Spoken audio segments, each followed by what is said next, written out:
Hello friends, ઘરની મનપસંદ રસોઈમાં આપનું સ્વાગત છે। આજે હું ટામેટાની ચટણી બનાવું છું। ટામેટાની ચટણી વિવિધ વાનગીઓ સાથે સર્વ થતી જ હોય છે। તેના માટે 3 નંગ ટામેટાં લીધા છે। હવે તેની પ્યોરી બનાવી દઈશું। ટામેટાની પ્યોરી બનાવી દીધી છે। હવે ટામેટાની ચટણી બનાવવા માટે 2 ચમચી ઝીણી સમારેલી ડુંગળી લીધી છે। 1 ચમચી આદુ મરચાં લસણની પેસ્ટ લીધી છે। હવે ચટણી બનાવવાનું ચાલુ કરીશું। તેના માટે ગેસ ચાલુ કરી કઢાઈ મૂકી દીધું છે। તેમાં 1 મોટી ચમચી તેલ નાખીશું।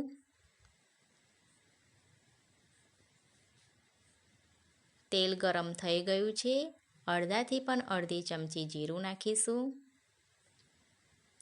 જીરું ફૂટી ગયું છે। હવે તેમાં ડુંગળી નાખીશું।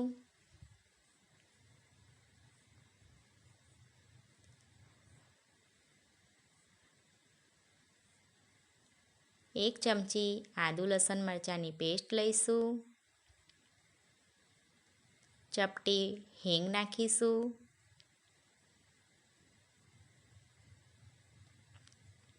અડધી ચમચી ધાણા પાવડર નાખીશું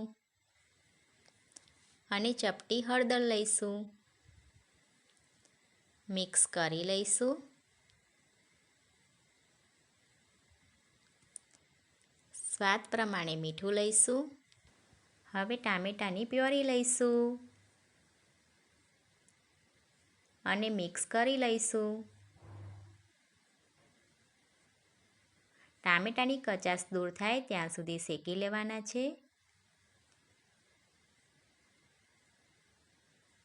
ટામેટાની કચાશ દૂર થઈ ગઈ છે। તેમાંથી તેલ છૂટું પડી ગયું છે। હવે ઉપરથી અડધાથી પણ અડધી ચમચી લાલ મરચું પાવડર નાખીશું, એટલે ચટણીનો કલર સરસ દેખાશે। હવે મિક્સ કરી લઈશું।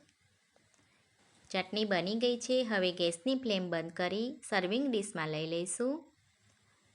આ ચટણી ઇડલી ઢોસા સાથે સર્વ કરી શકાય છે। જો તમને મારો વિડીયો પસંદ આવ્યો હોય તો લાઈક, શેર અને સબસ્ક્રાઈબ જરૂરથી કરજો।